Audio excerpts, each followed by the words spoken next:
शिव ने ब्रह्मा के पुत्र दक्ष की कन्या सती से विवाह किया था, लेकिन सती तो दक्ष के यज्ञ की आग में कूदकर भस्म हो गई थी। उनका तो कोई पुत्र या पुत्री नहीं थी। तब कैसे जन्मे शिव के पुत्र? सती के आत्मदाह करने के बाद सती ने अपने दूसरे जन्म में पर्वतराज हिमालय के यहाँ उमा के रूप में जन्म लिया। यह उमा ही बाद में पार्वती के नाम से विख्यात हुई। सती या उमा ही माँ दुर्गा के रूप हैं।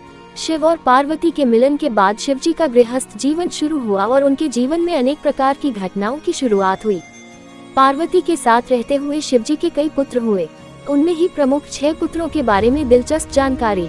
शिवजी का पहला पुत्र गणेश भगवान शिव की पहली पत्नी सती थी, जो आग में जलकर भस्म हो गई थी।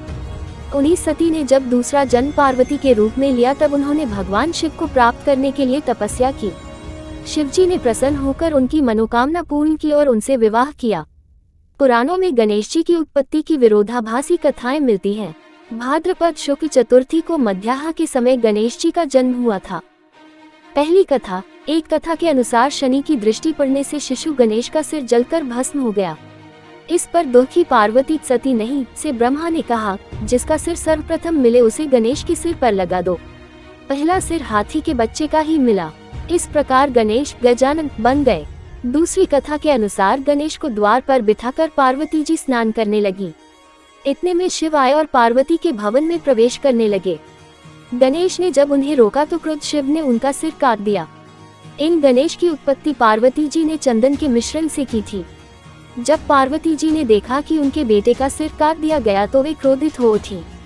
उनके क्रोध को शांत करने के लिए भगवान शिव ने एक हाथी के बच्चे का सिर गणेश जी के सिर पर लगा दिया और वह जी उठा। शिव जी का दूसरा पुत्र कार्तिकेय, शिव के दूसरे पुत्र कार्तिकेय को सुब्रमण्यम, मुरुगन और स्कंद भी कहा जाता है। उनके जन्म की कथा भी विचित्र है। कार्तिकेय की पूजा मुख्यतः दक्षिण भारत में होती है। अरब में यजीदी जाति के लोग भी इन्हें पूजते हैं। ये उनके प्रमुख देवता हैं। उत्तरी ध्रुव के निकटवर्ती प्रदेश उत्तर कुरु के क्षेत्र विशेष में ही इन्होंने स्कंद नाम से शासन किया था। इनके नाम पर ही स्कंद पुराण है। पहली कथा, जब पिता दक्ष के यज्ञ में भगवान शिव की पत्नी सती कूदकर भस्म हो गयी, तब शिवजी विलाप करते हुए गहरी तपस्या में लीन हो गए। उनके ऐसा करने से सृष्टि शक्तिहीन हो जाती है। इस मौके का फायदा दैत्य उठाते हैं और धरती पर तारकासुर नामक दैत्य का चारों ओर आतंक फैल जाता है। देवताओं को पराजय का सामना करना पड़ता है। चारों तरफ हाहाकार मच जाता है। तब सभी देवता ब्रह्मा जी से प्रार्थना करते हैं। तब ब्रह्मा जी कहते हैं कि तारक का अंत शिव पुत्र करेगा। इंद्र और अन्य देव भगवान शिव के पास जाते हैं। तब भगवान शंकर पार्वती के अपने प्रति अनुराग की परीक्षा लेते हैं और पार्वती की तपस्या से प्रसन्न होते हैं और इस तरह शुभ घड़ी और शुभ मुहूर्त में शिवजी और पार्वती का विवाह हो जाता है। इस प्रकार कार्तिकेय का जन्म होता है। कार्तिकेय तारकासुर का वध करके देवों को उनका स्थान प्रदान करते हैं। पुराणों के अनुसार षष्ठी तिथि को कार्तिकेय भगवान का जन्म हुआ था, इसलिए इस दिन उनकी पूजा का विशेष महत्व है। दूसरी कथा, लेकिन एक दूसरी कथा के अनुसार कार्तिकेय का जन्म 6 अप्सराओं के 6 अलग अलग गर्भों से हुआ था और फिर वे 6 अलग अलग शरीर एक में ही मिल गए थे। शिवजी का तीसरा पुत्र सुकेश, शिव का एक तीसरा पुत्र था जिसका नाम था सुकेश। राक्षसों का प्रतिनिधित्व दोनों लोगों को सौंपा गया, हेति और प्रहेति।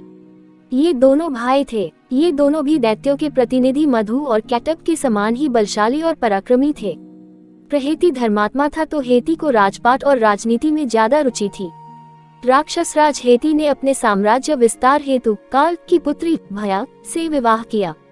भया से उसके विद्युतकेश नामक एक पुत्र का जन्म हुआ। विद्युतकेश का विवाह संध्या की पुत्री सालकटनकटा से हुआ। माना जाता है कि सालकटनकटा व्यभिचारिणी थी। इस कारण जब उसका पुत्र जन्मा तो उसे लावारिस छोड़ दिया गया। विद्युतकेश ने भी उस पुत्र की यह जानकर कोई परवाह नहीं की कि यह न मालूम किसका पुत्र है। पुराणों के अनुसार भगवान शिव और माँ पार्वती की उस अनाथ बालक पर नजर पड़ी और उन्होंने उसको सुरक्षा प्रदान की। इसका नाम उन्होंने सुकेश रखा। सुकेश ने गंधर्व कन्या देववती से विवाह किया। देववती से सुकेश के 3 पुत्र हुए, 1 माल्यवान, 2 सुमाली और 3 माली। इन तीनों के कारण राक्षस जाति को विस्तार और प्रसिद्धि प्राप्त हुई। शिवजी का चौथा पुत्र जलंधर, शिवजी का एक चौथा पुत्र था जिसका नाम था जलंधर। जलंधर शिव का सबसे बड़ा दुश्मन बना। श्रीमद् देवी भागवत पुराण के अनुसार जलंधर असुर शिव का अंश था, लेकिन उसे इसका पता नहीं था। जलंधर बहुत ही शक्तिशाली असुर था। इंद्र को पराजित कर जलंधर तीनों लोकों का स्वामी बन बैठा था। यमराज भी उससे डरते थे। श्रीमद् देवी भागवत पुराण के अनुसार एक बार भगवान शिव ने अपना तेज समुद्र में फेंक दिया, इससे जलंधर उत्पन्न हुआ। माना जाता है कि जलंधर में अपार शक्ति थी और उसकी शक्ति का कारण थी उसकी पत्नी वृंदा।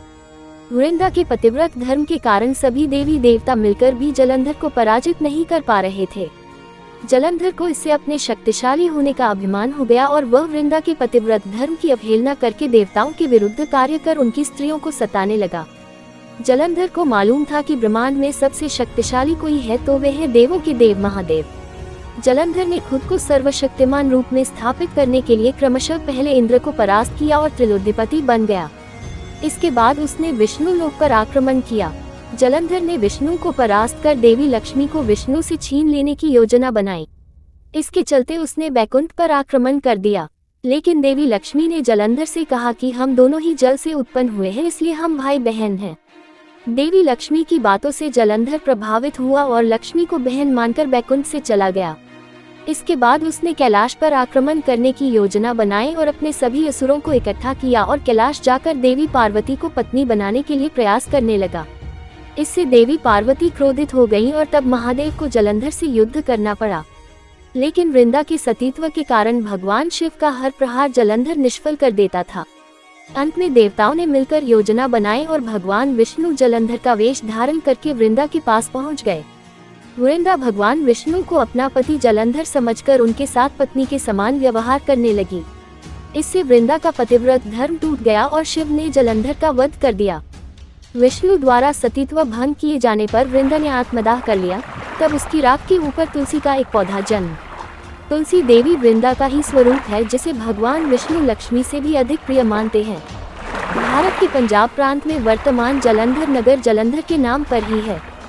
जलंधर में आज भी असुरराज जलंधर की पत्नी देवी वृंदा का मंदिर मोहल्ला कोट किशनचंद में स्थित है। मान्यता है कि यहाँ एक प्राचीन गुफा थी जो सीधी हरिद्वार तक जाती थी। माना जाता है कि प्राचीन काल में इस नगर के आसपास 12 तालाब हुआ करते थे। नगर में जाने के लिए नाव का सहारा लेना पड़ता था। शिवजी का 5वां पुत्र अयप्पा भगवान अयप्पा के पिता शिव और माता मोहिनी है। विष्णु का मोहिनी रूप देखकर भगवान शिव का वीर्यपात हो गया था।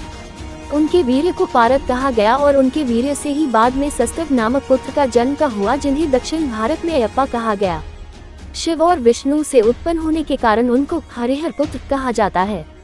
भारतीय राज्य केरल में शबरीमलाई में अयप्पा स्वामी का प्रसिद्ध मंदिर है, जहां विश्वभर से लोग शिव के इस पुत्र के मंदिर में दर्शन करने के लिए आते हैं। इस मंदिर के पास मकर संक्रांति की रात घने अंधेरे में रह रहकर यहाँ एक ज्योति दिखती है। इस ज्योति के दर्शन के लिए दुनिया भर से करोड़ों श्रद्धालु हर साल आते हैं। छठा पुत्र भूमा। एक समय जब कैलाश पर्वत पर भगवान शिव समाधि में ध्यान लगाए बैठे थे, उस समय उनके ललाट से 3 पसीने की बूंदें पृथ्वी पर गिरी। इन बूंदों से पृथ्वी ने एक सुंदर और प्यारे बालक को जन्म दिया, जिसकी 4 भुजाएं थी और वह रक्त वर्ण का था। इस पुत्र को पृथ्वी ने पालन पोषण करना शुरू किया। तभी भूमि का पुत्र होने के कारण यह भौम कहलाया। कुछ बड़ा होने पर मंगल काशी पहुंचा और भगवान शिव की कड़ी तपस्या की। तब भगवान शिव ने प्रसन्न होकर उसे मंगल लोक प्रदान किया। उक्त 6 के अलावा भी शिव के और भी पुत्र है, लेकिन प्रमुख रूप से उक्त 6 की ही प्रसिद्धि अधिक है। वीडियो पसंद आई हो तो चैनल को सब्सक्राइब करना ना भूले।